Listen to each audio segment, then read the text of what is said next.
feeling like you are irritable at, things that you like listening to your husband chew or breathe or or exist.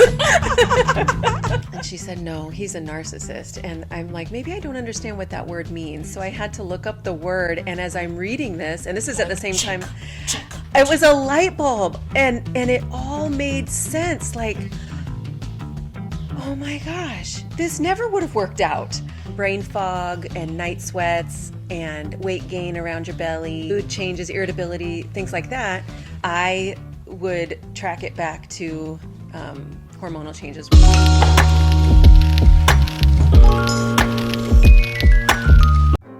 Hello, welcome back to another episode of our podcast, Life as We See It podcast. Today I'm having an in-studio interview with a special guest, my friend. Her name is Shelly.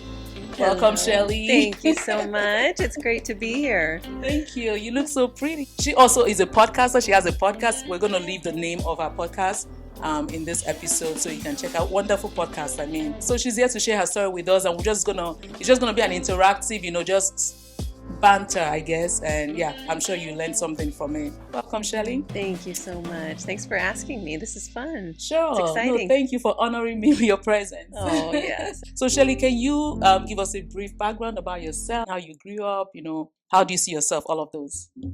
Okay. Well, I grew up in Arizona. I was one of 4 siblings. My mom was a single mom. She and my dad divorced when I was about 5 or 6. And she moved us to Arizona to live close to her parents. So I just remember, growing up in the desert, my mom working very hard to support us, and grew up there and ended up at about, age, I don't know how far I had to skip. Till I was, I went all through school in Arizona. Okay. Yeah. And I love Arizona. Yeah, I didn't know any different. So I absolutely loved it. We didn't have a lot of money growing up. So we lived out in the middle of the desert and just, had fun playing with rocks and sticks and things that, we didn't know any different. We didn't know that we were poor. We just made the most of it. And there were 4 of us. So we were, we had fun together. Yeah. Awesome. I love that. So how would you say growing up shaped the woman you are today? How did it shape your experience through life? Wow, that's a really good question. I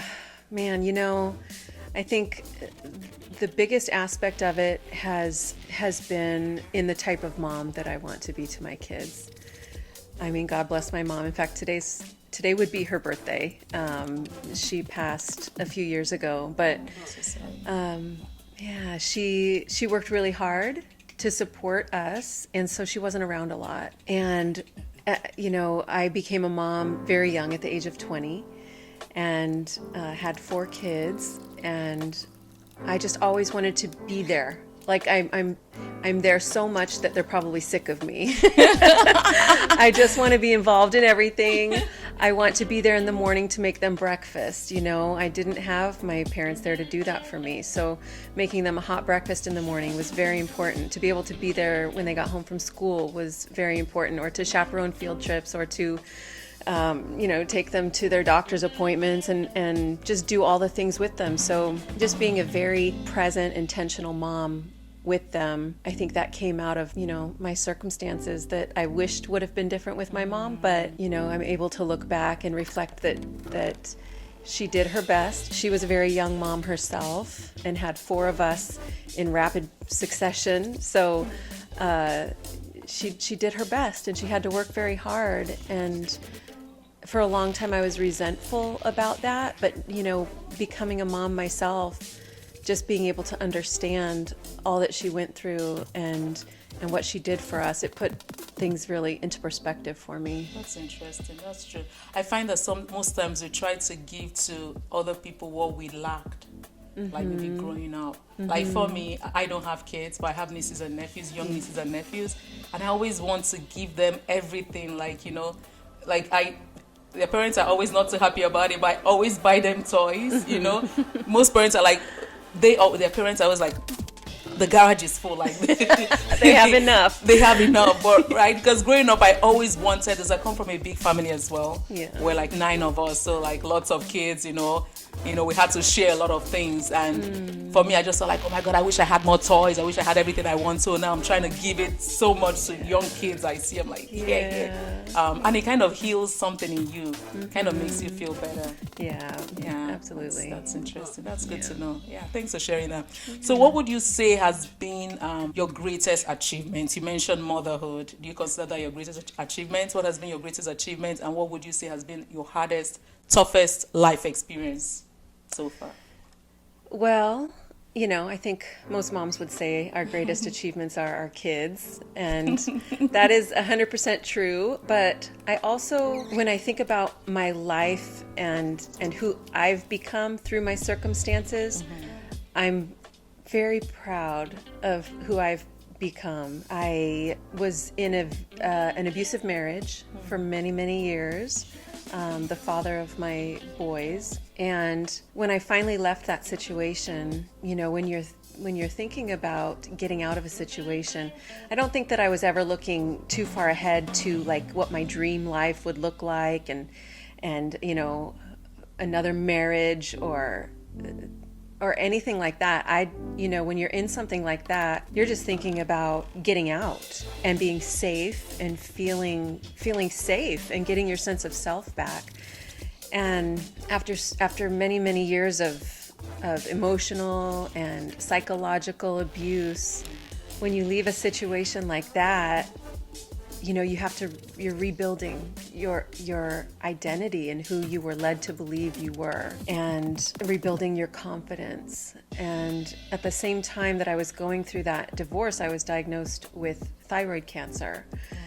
And so in the blink of an eye, in that 1 year, I was looking at losing my marriage, my health, my home, my future, not knowing what would happen, with my kids and the schedule with them. And I just knew that I needed out, and then I would figure everything else out. And so I think the figuring things out part and rebuilding and figuring out who I was and who God said I was, and not who this person led me to believe that I was or tried to convince me that I was in order to keep me down. I'm really proud of working through that, and that's been with my faith and with counseling and with my social circle and my friends and wise people in my life to really help me to unlearn so much of what I believed I was worthy of. So that would definitely be what I would say that I'm most proud of. Wow. Yeah. Wow. I mean, most people will probably say, their greatest achievement was maybe something totally joyful and peaceful. But for you to say, the hardest experience, turned out to be the greatest, because in going through that experience, you actually found yourself, found courage, I think most times we're strengthened through our hardest moments, right? We don't want to go through those hard moments, but in doing that, you gain resilience, you gain faith. Yes. You gain, your faith increases, your trust in God, increases. So that's interesting. Yes. If you don't mind me asking, how long were you in that abusive relationship for? You said 18 years. 18 years. So you met him at 20. I was, I think 25 or 26. Okay. Yeah. And then 18, that's a long time. That's a really long time. Wow. And you don't realize in the beginning what you're in for, what you're up against, what you're dealing with. And by then, we had kids and had a business together and owned a home, and you try to work on things, you rationalize things, you overlook things, and when you put it all together and you realize what's happening, it took me probably 10 years. When was that aha moment? Yeah, it was probably 10 years of our relationship that I just knew this wasn't right and it wasn't getting better. And we tried counseling, we tried vacations, we tried workshops. And when it came down to it, it can't be one person working on it, right? You both have to be willing to acknowledge your faults and your issues, and it never got there. It was kind of always one-sided attempt. So yeah, that was about 10 years of it. And I think what the breaking point was, living in that home with my kids and having them go through the same experiences and abuse, quite frankly, that I had experienced. I realized that being in that situation not only was it not helpful, but that I couldn't be, I was half of what they needed. I was their mother. Mm-hmm. And I couldn't be the mom that I wanted to be under that roof in that situation. And I thought, well, at least maybe if I'm out of this situation, I can begin to be 50% of what they need. I can begin to be the mom that they need me to be, and there was just so long that I wasn't even thinking about myself. I wasn't thinking like, I need out of this. I need to heal. I deserve better. It was, I stayed for my kids. I stayed in large part, to be the buffer, so to speak, for them, to be the buffer between their father and them, and to kind of lessen the blow, so to speak. Not physically, but because I couldn't imagine them having to endure him without me there. But there did come a point where I had this experience. I remember it vividly, where I saw outside of myself. I saw me looking at Shelly and looking at this woman who deserved so much more, and truly just kind of having like an out-of-body experience where I'm looking at myself and thinking, what would you, if your daughter were in this situation, what would you tell her? How would you allow her to continue to be subjected to this? And I realized, and it was kind of like you endure things for a really long time, even knowing that it's probably not the best situation. But once you decide, I feel like there is such determination in just making that decision. And the decision happens in 1 second. Right. But even though it's kind of, it's in there, but you have to work up the courage, and you have to work up for a lot of people, it's working out a plan for where you're going to go, how you're going to afford it, where you're going to stay. And so I did part of that too. I financially set myself up to where I could leave. But the hardest part, actually, in leading into, the second part of your question, the hardest part, or the hardest thing maybe that I've ever had to endure, I don't remember how you phrased that, but it was actually telling the boys that the mom and dad are divorcing. Yeah, but when you still know that it's the right thing, it was still awful, because I never, you don't get married thinking that it's going to end in divorce. Especially a Christian marriage, yes. Right? I assume he was a Christian as well. Okay. Oh, absolutely. Like, is God going to forgive me? Yeah. I know. And I went through a program at Sunrise Church called Divorce Care. And it was, I think, 6 to 8 week class, where I remember hearing one thing one night in that class that kind of just helped me to breathe more easily. And the facilitator said that God hates divorce, but he doesn't hate divorced people. He hates divorce.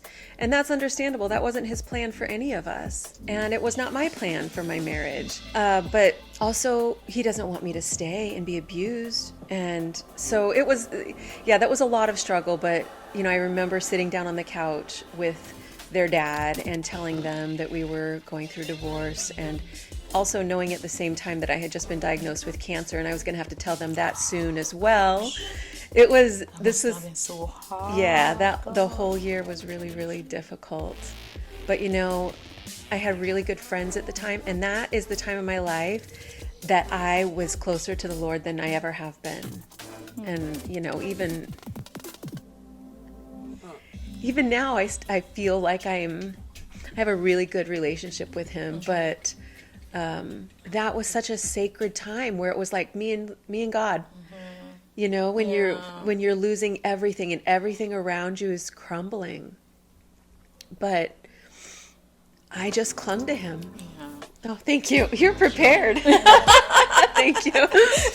Yeah. I was just even today, even though I have a really good relationship with him today, I miss that time, as crazy as that might sound, because it was just sacred. Yeah.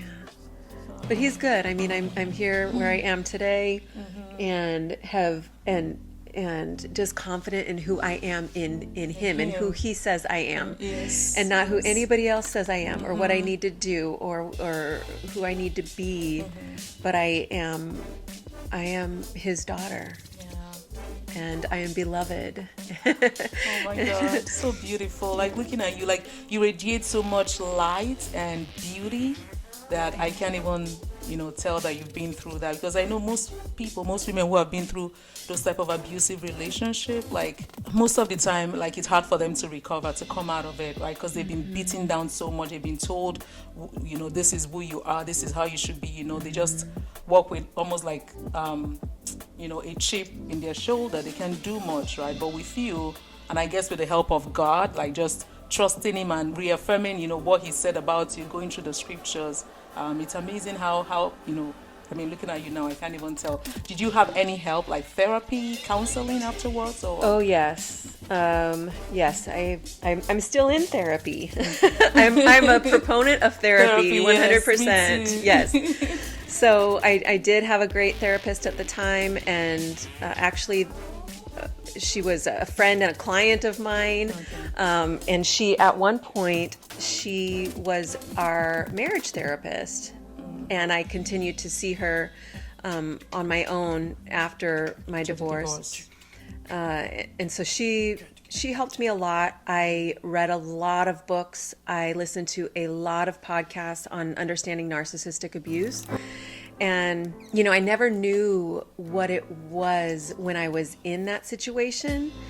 I didn't know what I thought he's just in a bad mood. He had a rough week at work. Or he just didn't receive the love he needed from his mom, and I forgive him, and he's just he's rough around the edges.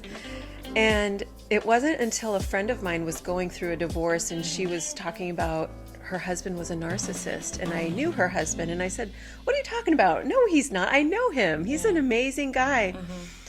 And she said, "No, he's a narcissist." And I'm like, maybe I don't understand what that word means. So I had to look up the word. And as I'm reading this, and this is at the same time, it was a light bulb. And it all made sense. Like, oh my gosh, this never would have worked out. There's nothing I ever could have done. There's nothing anybody could have done aside from God changing this person's heart.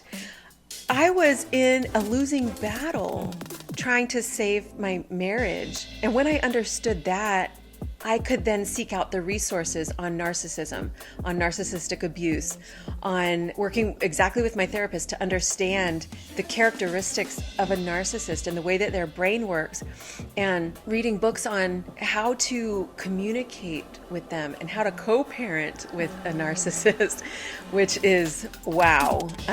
That's just we could do a whole other episode on that. But I felt empowered because once I understood, I knew how to talk to him. I knew how to avoid talking to him. I know how to co-parent or parallel parent, they say. There's no co-parenting with a narcissist, but parallel parenting where, he's my boy's father. And they are fighting an uphill battle. It's going to be rough for them, but to know what I know, and I can help them better through it. Yeah, no, I'm so grateful for all the resources out there on narcissistic abuse, because I think maybe 10, 20 years back, there wasn't as much information, right? So it was just like, when you meet people like that, you're like, oh, that is who they are. That is, they had a bad day, or they're just like you said, they didn't have the love they needed. But like when you begin to read about it, you're like, wow, and they all have similar traits, no difference, the same to the T. Yes. And it kind of helps validate the victim. You're like, okay, I'm actually not crazy. I'm not mad. Like, it's not me. It is them. Yes. For once, it's not me. It is them. Yeah. Wow. Thank you so much for sharing that. Really appreciate it. Yeah. But now I can see the beautiful bling on your finger. So, Oh, yes. Oh, yes. Yeah, God is good. God is He good. works all things together for our good. Yes, And if I had to go through all of that to be who I am and Yeah. to believe that I'm worthy of this new love, Yeah. you know, and just to value love and life more. I mean, it's okay. Yeah, it's worth it. Wow, congratulations. I Thank love you. that. Wow. Okay, so moving along. Yeah, so how did you get into the health and wellness space, for Yeah. Well, I guess I'll jump ahead in the story a little bit to when I was 20 years old, and I was at Arizona State, and a girl on my dorm floor was practicing some exercise moves, and I started talking to her about it, and she said she was practicing choreography for a fitness class that she was going to teach. And I was like, what? Tell me more about that. And she taught classes at our campus rec center or gym. So I thought, that's really, really cool. A little bit later, a girl that I worked with was same thing at work. She's practicing these moves at lunchtime, saying that she's practicing her choreography for a class. And I thought, that sounds really neat. I don't know what intrigued me about it, but she pointed me towards a certification that was coming up. And so I became certified to teach group fitness classes when I was 24 years old. Wow. And taught group fitness classes like boot camp classes. And just at that time we called them aerobics classes. I don't think they call it aerobics anymore.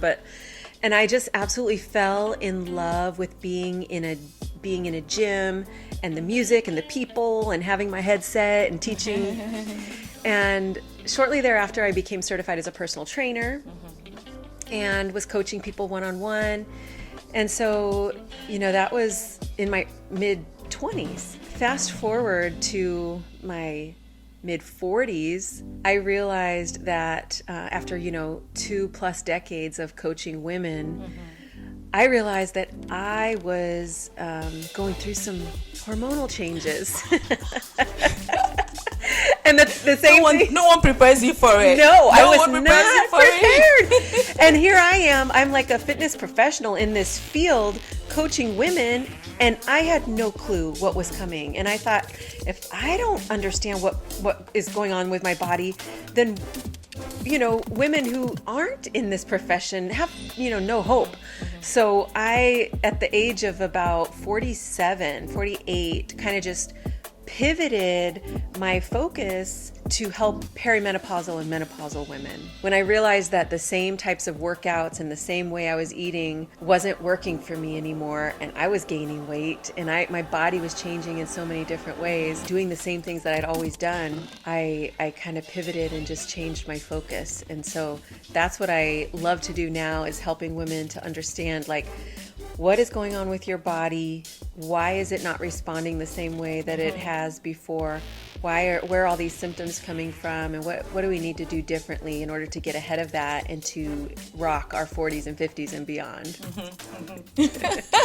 Awesome. I like how it started from a personal place for you, right? And then branched out. Yeah, I mean, so when I turned 40, right, I just realized that, because in my 20s, 30s, no issue. Like, I was just happy-go-lucky. I could eat anything. I could do anything. Yeah. When I turned 40, I was like, wait, like, I eat maybe at 6 or 7, and then the food just keeps hanging out there. Like, it takes a while for me to feel like it's digested, and then I noticed a lot of, like, weight gain around my midsection.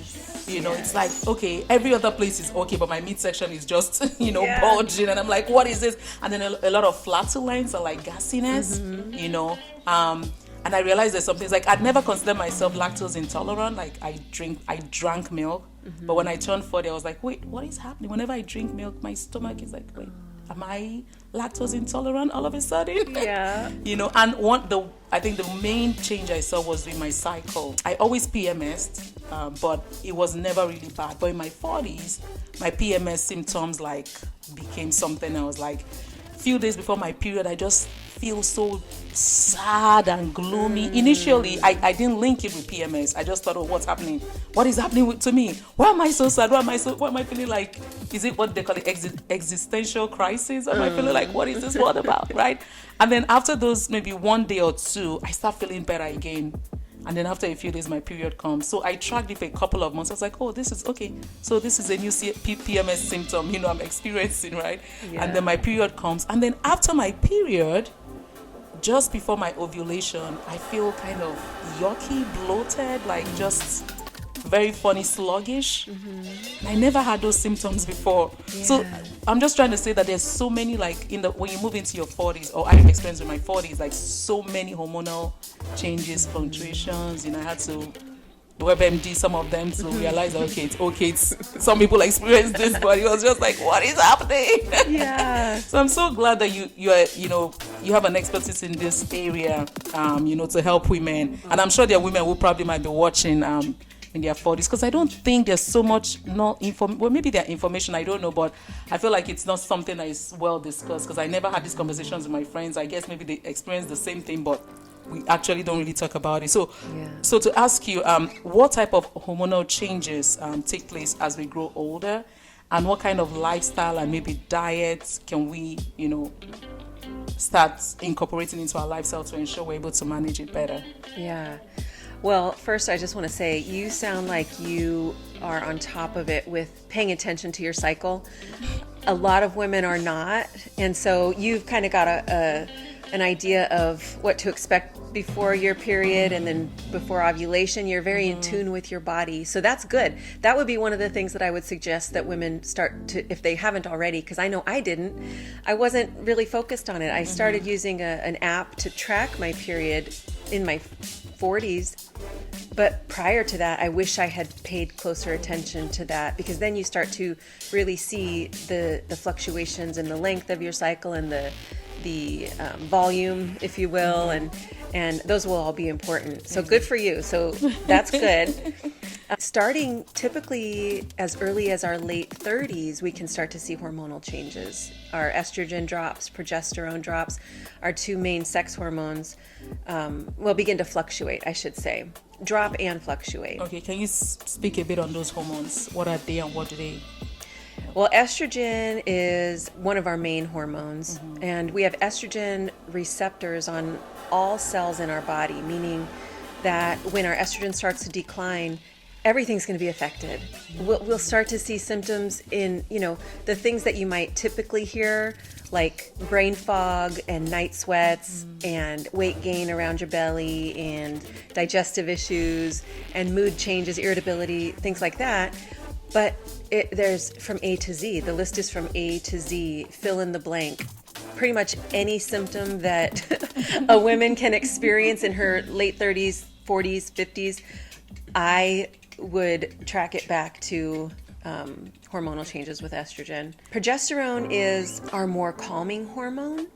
And so when we start to lose that, or as that fluctuates throughout the perimenopause years, that's when those mood changes can start to come in, feeling like you are irritable at, things that you, it's like listening to your husband chew or breathe or exist. Things like before that weren't a big deal to you. I mean, and I remember just feeling all of these things like, can you just stop? Or noises are too loud, sounds are too loud, lights are too bright. For me, it was just wanting to be home and control my environment. It's too loud out there. It's too people-y out there. I don't want to deal with anything. I don't want to. And it became, I didn't even, I love what I do for work. I love coaching women. I love teaching and I love helping women, and fitness is my life. It's in my bones. It's what I've done for decades. We can start to see symptoms, 10 years before we actually start to go through perimenopause. It makes total sense that, that's not too early to start experiencing symptoms. And many women are dismissed in their early 30s or late 40s that they, when they, go to see their doctors about it, they're told that they're too young and this couldn't possibly be, perimenopause or hormonal changes. But I always say, believe the woman, believe what she's telling you, believe her symptoms. It might not necessarily reflect on blood work, that early, but we've got to listen to what women are experiencing. And we certainly can begin to change things, or just to start to gradually change the way that we eat, change the way that we move in order to feel better, to function better. I know that when I started to realize that I was going through these changes, I started to see how, my body was physically changing, and my body wasn't responding the same way to exercise that it used to. I used to, I couldn't get up anymore at 5:30 in the morning and do a hardcore workout and do intermittent fasting till noon. I had to treat my body more tenderly and really start listening to my body and not following, a program that said, Monday through Friday, you're going to do this workout program and you stay on this schedule. And I started learning more about my period and learning about, like, during different cycles of my period, the types of workouts that I could do more easily, and then others that, maybe during different times of my cycle, yoga would be easier for my body and easier for recovery, and just to be more gentle on myself. So what kind of workouts, maybe for women in their 40s like that, but what kind of workout would you recommend? Well, what I would recommend is, number one is to focus on strength training. Strength training, okay. Absolutely. So that's not to say, well, so let me back up a little bit. I think the mindset for many women, for myself included, like, I was my number one test subject as I was realizing I was going through these changes. And my mindset forever was, I taught kickboxing classes, I taught CrossFit, I taught, like hardcore, running and Olympic weightlifting, and I thrived on just sweating, and if I wasn't dead on the floor by the end of my workout, I felt like it wasn't worth it. But as I got older and my body wasn't able to, like, I noticed that it was taking longer to recover from workouts. I noticed that, like, for the first time in my life, I would wake up, I was not excited for my workouts. And that wasn't like me. And I had to learn to listen to my body and go, okay, I need to maybe slow down a little bit. And I don't want to say that to discourage women who thrive on, on their workouts. I do too, but listening to our bodies, giving ourselves grace. And so pivoting a little bit more towards laying off maybe some of the intense cardio, and focusing on the foundation of your program being strength training. 3 or 4 days a week of lifting heavy weights, of really focusing on not just maintaining the muscle that we have, but actively trying to build more muscle is going to be so important. As we get older, for so many reasons, it's important that we maintain and build new muscle. If as we start to go through the changes, we talk about, like, seeing that layer of belly fat that was never there before. Or for a lot of women, it's like gaining weight for the first time in their lives when they've been able to maintain their weight. Or maybe it's like I never used to gain weight around my midsection. Why is this happening? Well, it's hormonal changes. Or on the chin. Oh yeah. Or like under the arm. I never places that back, never used to have. Yes. So having that extra muscle works in our favor for our metabolism. So the more muscle we have, the faster our metabolism works. I see. Yeah. So that's number one. And as we age, we're losing muscle. Unless we're actively working to build muscle, we're losing it faster than we can rebuild it. So we can't be casual about strength training anymore. So maybe, if you had strength training in your routine, and maybe you were lifting lighter weights, I'm going to encourage women to really lift as heavy as you can for 3 or 4 days a week, and total body. So focusing on whether you break that up and you do 3 total body strength training workouts a week, or you do one day you do legs, one day you do upper body, and then one day you do total body, whatever works for you. But heavy lifting means that you can do maybe 8 to 10 repetitions. So strength training, number 1 should be the foundation. Okay. We don't want to neglect the cardio for our heart health, but it's no longer going to be something that, when we focus on the cardio, a lot of times it's because I know that I was guilty of this, and a lot of my clients talk about this, is that we think about calories. We think about trying to burn calories, and calories, cardio is the fastest way to burn a lot of calories. But when we shift our mindset to how we want to feel and really hormonal balances, having that muscle on our body is actually going to help in so many more ways than just weight loss. So we need to focus shift our focus a little bit more from calories for weight loss to longevity. And so building muscle is gonna help with that. And while you're not gonna see as much calorie burn during a strength training workout, you're gonna be like, that's what gets me going with cardio. Because as I'm running and I see the calories burn, I'm like, yes, I've done a good job today. Oh yeah, I just earned my cheeseburger or whatever. Yes. But the way that strength training workouts work is that you might only burn a couple hundred calories, or maybe less than 200 calories in your strength training workout, but the more muscle that you build, the more calories you burn all day anyway, regardless. So if you're on the treadmill and you run a few miles and you burn 300 calories, you jump off the treadmill, your body's done burning calories. But with strength training, you get it's like making that investment in the bank that you're going to earn interest on when you're building muscle. I see. So when we talk about shifting our mindset towards, what we want our future to feel like and look like, that's one of the ways that we're going to reap the most benefit, is having more muscle on our body. Also, I don't know about you, but it was right in my mid-40s where I felt like, man, it's taking me forever to recover. My body just hurts. Like getting out of bed is harder. Yes. I'm just feeling these aches and pains that I don't remember. And I'm doing all the right things that I feel like I need to be doing to be taking care of my body. So I'm going to, always recommend a couple of days a week.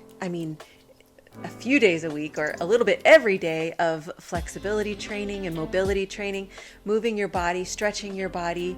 That's not an exercise session, but just, get down on the floor while you're watching your shows. Okay. Just get a foam roller, move your body, do some stretches, do some mobility.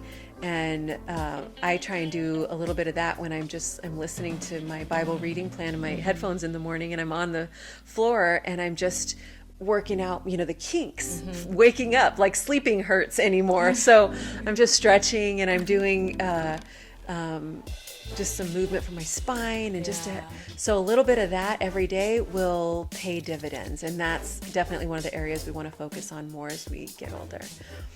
As far as nutrition, protein. You're going to get sick of hearing everybody talk about we need more protein as we get older, but we do. Our body doesn't process protein as well as the older we get, so we actually need more protein than we think that we need. And if we're not intentionally working it into each meal, then we're just not going to get enough in. So ideally, we want to be taking in about 1 gram of protein per pound of our ideal body weight. Okay. And so not what, your high school body weight or what your dream goal body weight is, but what is your ideal body weight? And there's Google calculators that you can find online to find out your ideal body weight for your height and for your size. And so we need to be taking in 1 gram of protein per ideal pound of body weight. And so the goal is about 140 grams a day of protein, which is crazy. It sounds like a lot. The best way to do that, and research shows that the way that we're going to utilize it the best is if we take in a lot of it in the morning and a lot of it at night. Okay. So in the morning, and also it's going to help you stay fuller longer. If you can get a good solid 30 or 40 grams in at breakfast, you're not going to feel like snacking throughout the day. You're going to have more energy throughout your morning. You're just going to feel satisfied. So if you can, divide that ideal number into 3 or 4 and have 3 or 4 meals each day that have that amount of protein, you're gonna do okay. And I use a tracking app. I like to use the app Lose It to log my food, and logging protein and fiber. Those are the top 2 things that I recommend logging, and everything else will fall into place. We talk about different, fad diets, and in my 20 plus years, I've seen them all, I've tried them all, and they might have all worked at certain times in my life. But I think that as we get to our 40s and beyond, and we really want to feel good, and we want to function well, and we want to have the energy to get through not just get through our day, but thrive. I want to thrive. I don't just want to get to 5 o'clock and go, phew, I made it. And I can get home and I can, crash.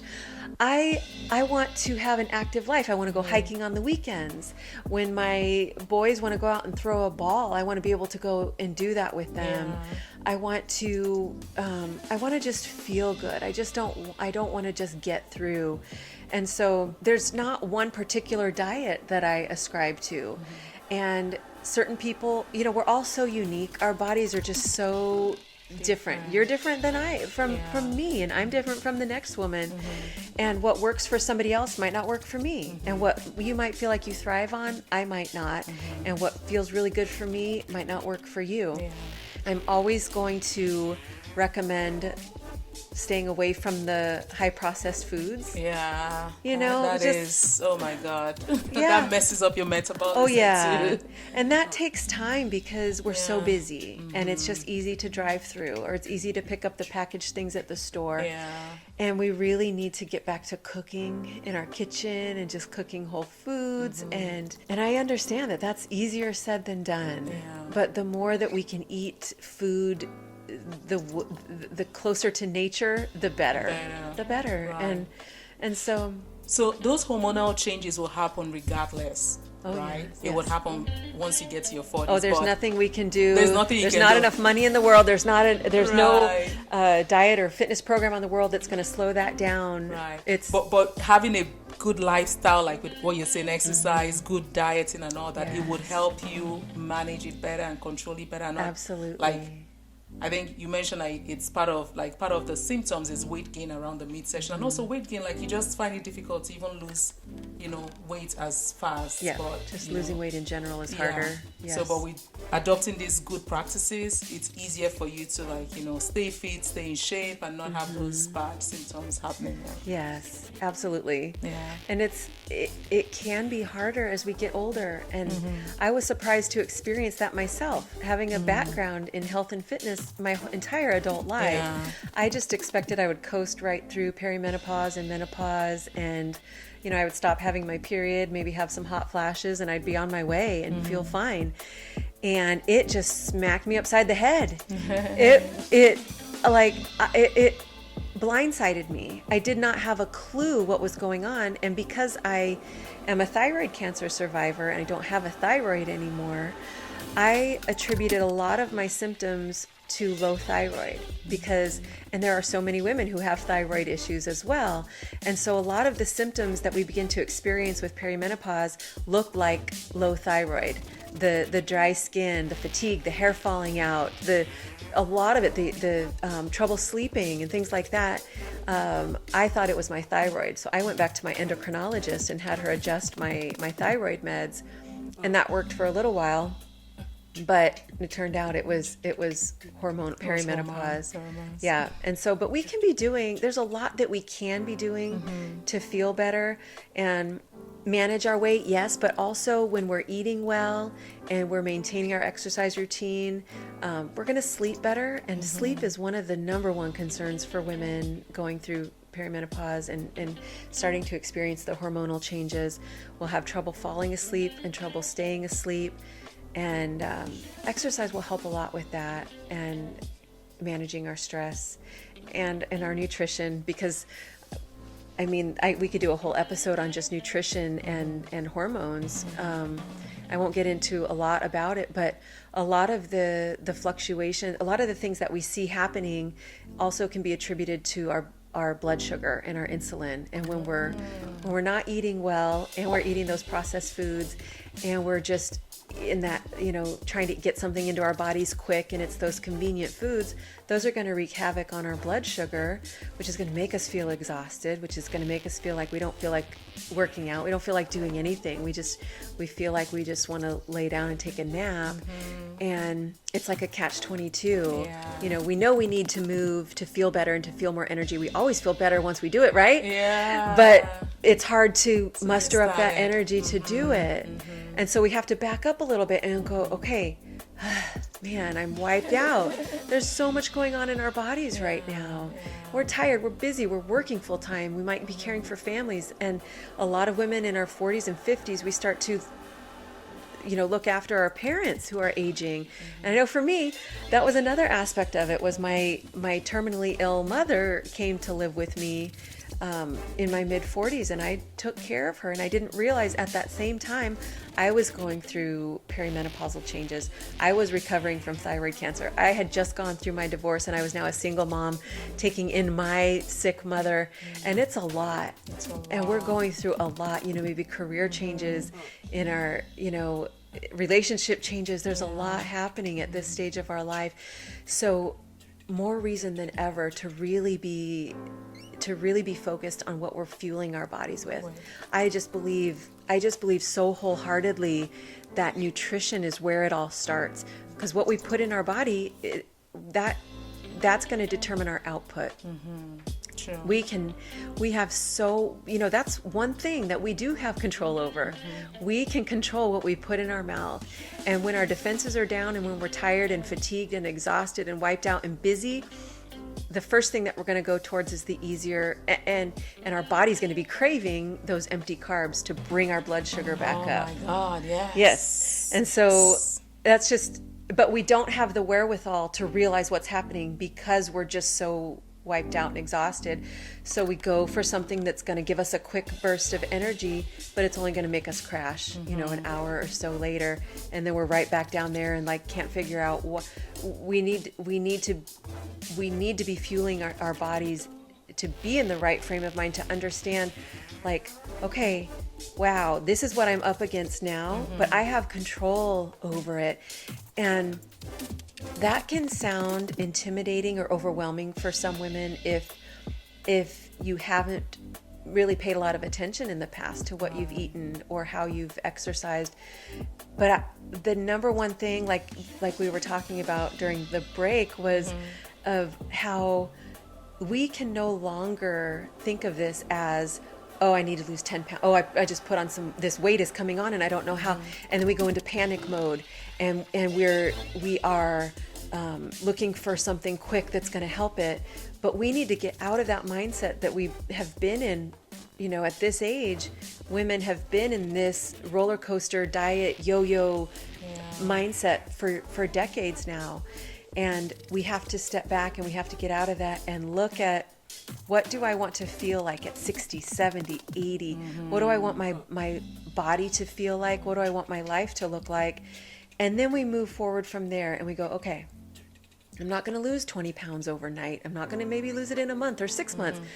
But that's okay, because I want to adapt the habits that are going to help me feel better and that are going to be sustainable. And you will start to feel changes quickly within a day or two. I mean, your blood sugar, you start eating the right things, within a day or two, you're going to feel better. Yeah. And then once you start feeling better, maybe you have a little bit more energy to start getting those workouts in now. And then once you start getting those workouts in, it doesn't take long before you feel more confident. And you know, that scale's not going to change very quickly, but you're going to feel better. You're going to feel confident, and that motivates you to keep going. So it has to just be those baby steps and reframing what your expectations are from all of it. I think one of the major things I did for a while was just to remove the scale, because I have a scale in my bathroom, and before then I just go weigh myself, but like, you know what, just take it out. Yeah, because it can just, distract you somewhat. So I wanted to ask, there's a lot of, like apart from the new, like all the diet fads you mentioned, like ketogenic, intermittent fasting, all of those, Weight Watchers, what about people who use artificial, I don't know if I should call it artificial, but like the Ozempic, the Wegovy, kind of medication people use to lose weight? Yeah. How does that impact their hormones? Does it have, what's the correlation there? I don't know how it impacts hormones. I haven't looked a whole lot into it. Honestly, I don't know that they've been around long enough for there to have been any long-term studies. I have heard good things, though, from some sources. And here's, I don't want to speak too much on it because I don't know a whole lot about it. My hope is that women will, and men, that people who are using them are also learning how to eat, how to fuel their bodies properly, especially while using these drugs, because we know that they do help with weight loss. And if you're not eating properly and fueling your body with enough protein and doing strength training at the same time, you could be losing valuable muscle mass. And muscle is gold. I mean, it's solid gold. It's the longevity organ. It is what we need more than anything. We need to focus on maintaining muscle. So if somebody is losing a lot of weight quickly with those weight loss drugs and not focusing on maintaining and building muscle, they're going to be back at square one when they go off this medication. And they're going to find themselves with less muscle mass. And if they've lost muscle mass and now they're going to be in a situation where they've dropped their metabolism even lower. And when, our basal metabolic rate, so the rate at which your body burns calories when it's not doing anything. So if you're just sedentary all day, your body needs a certain number of calories just to function, just to live and survive. And if you, and so a large piece of that equation of what your basal metabolic rate is based on how much muscle you have. And so if you are dropping muscle mass, you're lowering your basal metabolic rate, which means that, let's say, for example, if yours and mine, just as average size women, is 1,500 calories per day that our body might require to function at rest. Well, if we lost 20 pounds of muscle, that might lower our basal metabolic rate by hundreds of calories a day. So now a woman or a person might only need, 1,000 or 1,200 calories a day to get by. Well, when we do that, all of a sudden now we can't eat as much as we used to because any excess calories that we eat above what we need are going to be stored. Yeah. So I don't want to speak too much on that because I know people that have used them and it has been really helpful for them. But I hope that people are also not using it as a crutch and doing the strength training to maintain their muscle mass and eating enough and eating enough protein. Yeah. Wow, interesting. Oh, yeah. Thanks for touching on that because I always imagine. Have you heard the term skinny fat? It's maybe you look one way in your clothes because you're more thin, but you actually have more fat on your body because you've just lost the muscle. And so you are, that's where the term skinny fat comes from. We don't want that. Like at what cost are you willing to pay, right? Are you focused on long-term health and longevity? Yeah. Or do you just want another quick fix? Yeah. Wow. Thank you so much, Shelly, for your time. I feel like, it's been a wonderful conversation. Thank you so much. But finally, before we round off, what would be your advice to women? Like maybe, in fact, I was thinking of 40s, but maybe starting from their 30s. What would be your advice to them on how to take care of themselves, how to prepare themselves for when they become perimenopausal, and all that? And also, where can people find you? How can they engage with your work? All of that. Well, that's a good question because I have a 30-year-old daughter myself and a 26-year-old stepdaughter. And I think about them because I think about what do I wish I would have known when I was their age. And, I was, as far as as exercise goes, I was just all out, 100%, maximizing my heart rate, high intensity, just doing as much as I could, as often as I could. And if I could, speak to those 30-something-year-old young women, I would say focus on building muscle now. Focus on strengthening your bones now, because actually once we hit about age 30, we have developed all of the bone mass that we ever will develop. And so I would want to encourage women to protect their bones, strengthen their bones. Strength training is huge for that. So I wasn't focused as much on that in my early 30s as I wanted to be. So that would be one thing for sure that I would have women focus on. And, just find a nutrition plan, if you will. It doesn't even have to be any sort of nutrition program, but a way of living that you can live with for the rest of your life. Those fads will come and go, those fad diets, but find something that you can stick with that makes you feel good.